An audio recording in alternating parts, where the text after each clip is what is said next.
Estábamos escuchando un poquito de Gotham Project y un poquito de Casa Grande Chill Tango. Tango, no chango, sino tango electrónico. Porque estamos hablando del tema del no yo. Y lo estamos abordando desde distintos ángulos. Estábamos hablando de la neurociencia y estábamos hablando para llegar justamente a la idea del yo, y estamos hablando de neurociencia, estamos hablando de algo que tiene que ver con investigaciones científicas. No estamos hablando para aquellos que piensan que la religión es el opio de los pueblos y que embrutece. No estamos hablando ni de cristianismo, budismo, Vedanta, ni nada por el estilo. Eso también lo vamos a incluir, y ya hemos hablado un poquito de ello, pero lo estamos enfocando en este momento desde el punto de vista o desde el ángulo, desde la neurociencia. Decíamos antes de la pausa musical que existe un tipo de conciencia primaria que tienen los animales superiores. Con esto me refiero no a la ameba ni al vegetal, sino a los animales que tienen cerebro y sistema nervioso más desarrollado. Y decíamos que tienen un presente recordado. El presente recordado era entonces el uso de la memoria como una manera de interactuar con la realidad, pero descentralizadamente. Recuerden eso, el cerebro, y en eso hace un eco con los funcionamientos sociales, esta idea de un comandante, un rey, un emperador, un gobernador, un muñequito, como decíamos hoy, pequeñito, metido ahí dentro de la cabeza de uno que está manejando los controles y diciendo cosas como, por ejemplo, yo controlo todo, desde acá adentro manejo todo. Bueno, esa idea de un muñequito que domina toda la existencia, que es una réplica de nosotros en pequeño, bueno, es simplemente un dejo de un paradigma, el paradigma del rey, el paradigma del padre, el paradigma del Dios Padre Todopoderoso, heredado de las culturas asirias y babilónicas, que tenían que ver con un gran rey y sus súbditos. Bueno, en nuestra cultura seguimos pensando así, y por eso nos parece que el cerebro funciona así. Y por eso nos parece que el ordenador, que lo creamos nosotros, tiene que tener esa actitud también. La idea de un comando central que acate ciertas leyes y ciertas reglas. Entonces, eh, los animales superiores tienen este presente recordado y piensan, sí, piensan, y los perros sienten y tienen emociones como usted y como yo. La diferencia es que el perro no sabe que siente, el perro no sabe que tiene miedo, el perro no sabe que está triste, solo está triste y solo tiene miedo. Entonces el perro sí tiene miedo. Si usted lo amenaza con un palo, por primera vez en su vida, más allá de la reacción normal de que si uno le tapa toda la luz a un perro, el perro se asusta, quizás eso lo trae en sus genes. El hecho de que usted haya levantado un palo, el perro recuerda que otra vez anterior usted no levantó un palo, pero levantó, no sé, una ropa suya y con esa le pegó. Y él lo asustó eso, o un periódico y le pegó y al perro le asustó y no le gustó. Entonces eso quedó grabado. Entonces usted le viene a pegar ahora con un palo, no es un periódico, pero el perro igual lo detecta. Si el perro fuera primario como una ameba, a menos que ocurriera una cosa muy puntual, como un ordenador, el perro no reaccionaría. Pero el perro tiene la capacidad de abstracción. Dese cuenta que el movimiento, el perro ve pasar a algo y él sabe dónde atajarlo, dónde engancharlo, cómo llegar hasta él. Ve pasar un perro delante de él y él sabe que corriendo lo puede alcanzar. Ahora, no sabe que sabe, él solo sabe que lo va a alcanzar si corre, pero no sabe que está sabiendo que lo puede llegar a alcanzar. O sea, él carece de una especie de recursividad, de una especie de estar como una meta observación, de estar por detrás de lo que está observando o por detrás de lo que está sintiendo. Y ahora vamos a las conciencias de índole superior, ¿no? Estábamos hablando de la conciencia primaria. El ser humano también tiene una conciencia primaria. Usted muchas de sus cosas las automatiza. O sea, su conciencia primaria se hace cargo. O sea, usted no sabe que está haciendo algunas cosas hasta que por alguna razón se hacen conscientes. Por ejemplo, usted está conduciendo su coche y usted no sabe que conduce su coche. Es decir, cuando recién se sienta, sí, pero después de un rato usted se olvida. Entonces su conciencia primaria está conduciendo el coche. Y la conciencia de índole superior, que sería la que sabe, solo se usa para pocas cosas. Y esas pocas cosas son aquellas que requieren, que son nuevas, que requieren un aprendizaje ahora por primera vez, que requieren mucha más atención. Y cuando esas cosas se hacen habituales, eso pasa a la conciencia primaria. Y empiezan a hacerse automáticamente, como un perro o como un gato. Entonces usted hace en el día millones de cosas de las cuales ni se entera. Yo también. Si todas esas cosas se hicieran conscientes, como algunos dicen, veo que hoy en día hay un movimiento de espiritualidad que dice que uno debe ser consciente de todo. Si la brisa roza la superficie del rostro en una tarde de verano, uno lo debe sentir. Si pasó un pájaro, uno también lo debe percibir. Y si, no sé, vino el aroma de no sé qué, también lo debe percibir. Si usted percibiera todo lo que ocurre de esa manera, o sea, sabiendo que sabe, usted acabaría en cama en 3 minutos, porque su cerebro se extra esforzaría y acabaría agotado. La idea de delegar, la idea de que esos procesos ocurran de manera automática, es para no recargarse, para no esforzarse innecesariamente. Entonces algunos procesos tienen que automatizarse y volverse, podríamos decir, inconscientes. Cuando uno dice que algo es inconsciente, lo está diciendo en el sentido en que el perro es inconsciente. Es decir, el perro no es consciente de que está sintiendo tal cosa. Pero ser inconsciente de algo no quiere decir no sentir. Uno sí siente, sí tiene ganas de esto y sí decide, no sé, agarrar una manzana o coger una manzana, pero no es un acto que no involucre el pensar. Sí hay pensamientos, sí hay sentimientos involucrados, pero uno no es consciente de que los está sintiendo. Entonces, en los organismos de, de índole superior o más desarrollados como el ser humano y algunas clases de simios también, y se cree también que los delfines, es decir, los que tienen un cerebro y un sistema nervioso muy desarrollado y algún tipo de lenguaje especial, porque fíjense que los animales, su lenguaje es un lenguaje que no permite más que una serie de sonidos que definen cierta clase de patrón básico. Por ejemplo, el león ruge así y el otro león sabe que lo va a atacar. Ruge de otra manera y es porque está bostezando. Y así. Pero el ser humano no. El ser humano ha desarrollado, algunos dicen que porque en el momento en que se ensanchó el cerebro de los primates, bajó la tráquea un poco más y eso dio lugar a una posibilidad de resonancia diferente en la voz y la posibilidad de crear vocablos que definieran a través de no simplemente una organización semántica básica, sino ya a través de un lenguaje complejo, la creación de vocablos que definieran cosas y cosas cada vez más precisas. Y no solo cosas, sino conceptos, como el amor, la alegría, la tristeza, el odio. Es decir, lenguajes que explicaran conductas. Entonces uno dirá, ¿y qué tiene que ver todo eso con el yo? Y además, ¿para qué nos sirve tener un lenguaje que explique las conductas si las conductas igual las tenemos como los perros y los gatos? Bueno, por empezar, no se trata de que uno haya desarrollado el lenguaje con un propósito, como que un simio un día se levantó por la mañana y dijo, eh, escúchenme todos, he inventado el lenguaje. A partir de ahora vamos a hablar todos y nos vamos a comunicar a través de vocablos que definan cosas y emociones. ¿Se entendió? No, no funcionó así. Fue un proceso paulatino y sin nadie que lo guiara. No era que había un tipo que decidiera hacer todo esto. Fue ocurriendo.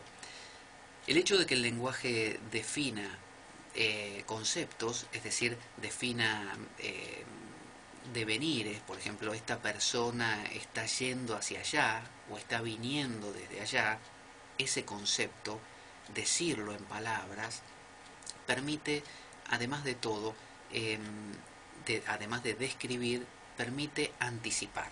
Porque fíjese, Si yo no tengo lenguaje y soy un perro o un gato, yo me encuentro con otro perro y un gato, otro perro y gato, supongo que soy perro, me encuentro con otro perro, y yo vine de un lugar donde me dieron una paliza. Y me encuentro con el perro y muevo la cola y lo saludo, lo chupo por acá y por allá, y listo. Y el perro se despide de mí, se va para el mismo lado donde yo vengo, y le dan una paliza al también. Y así la cadena se repite y ningún perro se entera hasta que le dan la paliza. Ahora, a menos que el perro mismo le hayan dado una paliza antes y pueda ver y anticipar que ahí le puede llegar a dar una paliza, que eso es posible. Pero si ese perro hablase y tuviera un lenguaje como nosotros, el perro podría decirle a su amigo: escúchame una cosa, acabo de venir de un lugar donde me dieron una paliza. El tipo está vestido de verde, tiene un sombrero rojo y un palo muy grande en la mano, y grita estas palabras: ¡malditos perros! Si vienen los voy a matar. Así que te aconsejo que no vayas en esa dirección, a menos que quieras que te golpeen también, ¿entendés? Sí, perfectamente. Gracias, amigo. De nada. Entonces, ¿de qué sirvió el lenguaje? Bueno, el lenguaje sirve para anticipar, a través de describir lo que sucedió. El perro normalmente vive en un presente recordado, es presente, siempre presente. El perro no puede hablarle a otro perro de algo que va a pasar o que le podría pasar, ni puede contarle algo que le pasó. Simplemente es todo presente. En cambio, el lenguaje, a través de abstracciones como mañana, ayer, la semana pasada, ¿te acordás la persona esa que, bueno, ese fue el que me hizo tal cosa? Te aconsejo que no vayas. O, ¿querés conseguir manzanas tan ricas como esta que yo tengo acá? Bueno, 2 kilómetros hacia el norte y 1 kilómetro después hacia al oeste, ahí te las conseguís, en un árbol que está al lado de una casa de 2 pisos. Fíjese, todo eso lo hace el lenguaje. Entonces, el lenguaje de esa manera permite una organización, permite que nos organicemos de otra manera, que preveamos cosas, que nos pongamos de acuerdo, permite un trabajo comunitario muy afín, porque uno le puede decir a los demás: todos los que quieran venir a trabajar a este campo, si trabajamos conjuntamente vamos a hacerlo producir suficientes manzanas como para que comamos todos. Estamos hablando de un hecho futuro. Él les está contando lo que puede llegar a pasar si todos trabajan en conjunto. O sea, es una especulación. Bueno, eso lo hace el lenguaje.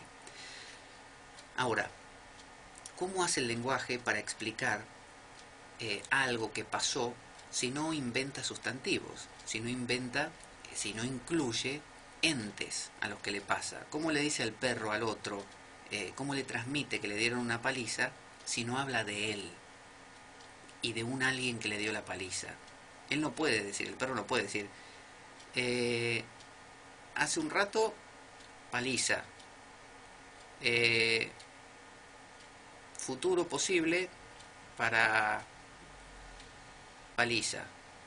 No, no funciona así. No se entiende nada. El lenguaje entonces se estructura de otra manera. Dice: yo, y fíjese, inventa a un personaje llamado yo, el perro, el primer perro, el que recibió la paliza. Yo fui ayer al campo este que está acá atrás del río y apareció un hombre, sustantivo, además sustantivo río también, que me dio una paliza, sujeto tácito, a mí, perro. Por lo tanto, si vos vas, vos o tú también está dándole sustancia, está objetivando a ese perro como un alguien para poder hablar de él y decirle: si tú vas ahí, te van a dar, sujeto tácito, a ti, una paliza. Entonces, el yo es una creación del lenguaje que sirve para poder dar cuenta de eventos, que pasaron, y por lo tanto, al dar cuenta de eventos que pasaron, poder anticipar eventos que pueden o podrían suceder, que pueden ser muy negativos, positivos o neutros. Entonces, la capacidad del lenguaje es la capacidad de complejizar la existencia. Entonces, el lenguaje no ocurre en una sola parte del cerebro, si bien la vocalización tiene que ver con una parte y la generación de ideas y conceptos abstractos con otra parte del cerebro, muchas zonas del cerebro están continuamente relacionadas, como lo de los músicos. Si yo digo en palabras, una rica manzana roja y aromática, fragante, bueno, va a haber danzas en mi cerebro que van a ser las danzas de visuales de la manzana o del color rojo, otras las danzas del aroma, otra la danza de aquella vez que caminé por el parque y vi un manzano con manzanas rojas, y otra la del lenguaje, y todo eso va a estar unido, va a estar conectado por hilos, y eso va a seguir danzando continuamente de ciertas maneras y en ciertos patrones de apagarse y encenderse, que es lo que llamamos el recuerdo. Pero va a ser un recuerdo mucho más complejo que el del perro, y un recuerdo que utiliza el recurso del lenguaje, un lenguaje muy elaborado con la posibilidad de apelar a yo, ¿no? A entes, a entidades, ¿no? Que tiene una ontología ahí. Ese lenguaje es el que permite hablar, dar cuenta de nosotros mismos. Es el que crea el sapiens sapiens. Porque el lenguaje no es una cosa irreal, existe como una capacidad del ser humano, es el que permite hablar de mí. Entonces crea un yo. Y ahí viene la pregunta. Pero entonces ¿el yo existe o no existe? Porque si es palabras no existe. Bueno, yo no diría que no existe. Diría que es una construcción del lenguaje. Como podríamos decir que un hígado no existe. Es una construcción de células que se unen, hepáticas, que se especializan como células hepáticas y forman un hígado. Pero podrían disgregarse y no formar ningún hígado. Entonces, el yo no es tanto una cosa, sino, como dijimos al principio, un fluir, un estar siendo. El pensar, ¿no? Las palabras se van hilvanando de tal manera que por un rato crean un yo. Cuando pensamos una sola cosa por vez. Está la prueba en que si, por ejemplo, usted le ponen dos pantallas de televisión con dos películas al mismo tiempo y le dice, bueno, mire las dos. Usted aunque intente no puede. O mira una o mira la otra. O rebota rápidamente, pero no puede ver las dos a la vez. Es imposible. El cerebro no puede procesar dos cosas al mismo tiempo. De la misma manera a usted le hacen, le dan 7 números, ¿no? A recordar, y no me acuerdo cuál era la cantidad límite, pero donde le ponen 8 ya no puede, ya no se los acuerda, donde le ponen 10 menos, y así. Entonces, el cerebro funciona una cosa por vez. Entonces, ¿cómo puede ser, si funciona una cosa por vez, que tengamos la sensación de que somos un yo todo el tiempo? Porque yo tengo la sensación de que soy yo todo el día, desde que me despierto hasta que me acuesto, que no hay cortes. ¿Cómo puede ser eso? Bueno, imaginemos una música que diga como esos ritmos de los hindúes que hacen, por ejemplo, ritmos de percusión, ¿no? Por ejemplo, dum tacatum dam dum tacatum dam dum tacatum dam dum tacatum dam dum. Imagínese que el dum es el pensamiento yo, ¿no? Entonces yo creo canciones que hagan dum tacatum dan taca taca taca taca dum tacatum dan taca taca taca taca taca taca dum tacatum dan que dum tacatum dan que dum tacatum dan dum dum dum dum dum dum tacatum dan te. Entonces, aunque yo vaya variando y poniendo que, y poniendo di, y poniendo taca taca taca, siempre voy intercalando el dum. Dum taca dum tacatum dan taca taca tic taca dum dan tic taca taca taca taca taca tic taca dum taca dum dan tic. Entonces, ese dum recurrente es el yo.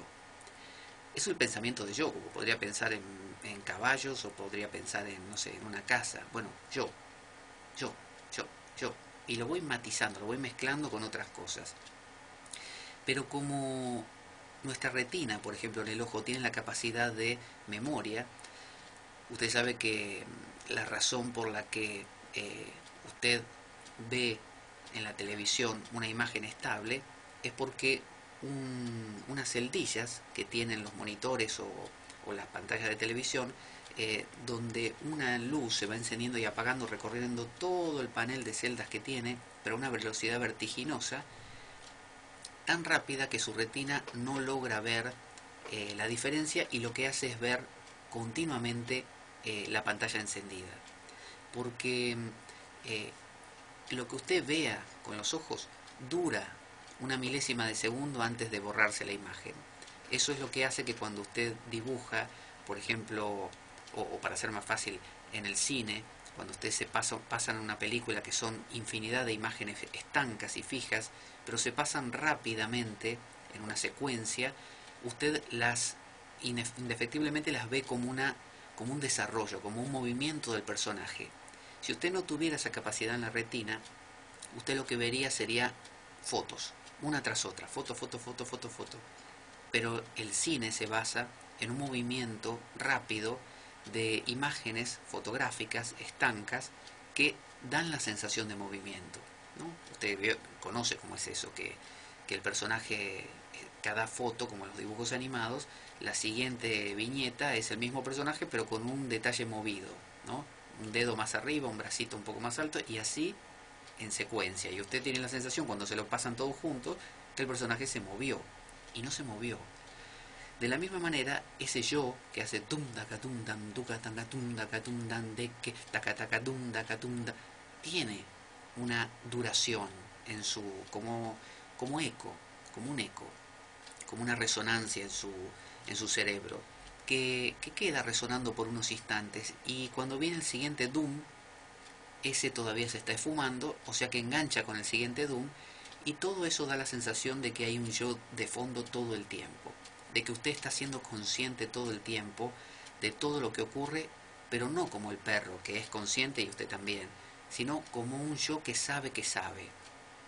Entonces, ese sabe que sabe, esa entidad que se creó, no es una entidad fija y permanente, sino que es una entidad recurrente, creada a los fines de la comunicación. O sea que en realidad es una creación impotente. O sea, ese yo no tiene poder de cambiar nada.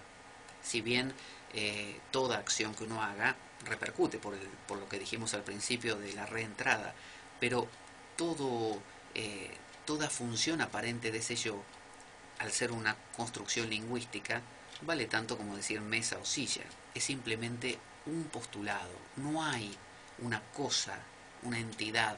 No hay una entidad en ninguna parte del universo, pero supongamos en el cuerpo, no hay un alguien llamado yo. O sea que lo que usted llama Marcela, Juana, Pedro, Rubén o Carlos, en realidad es solamente una manera de poder explicarle a los otros posibilidades beneficiosas o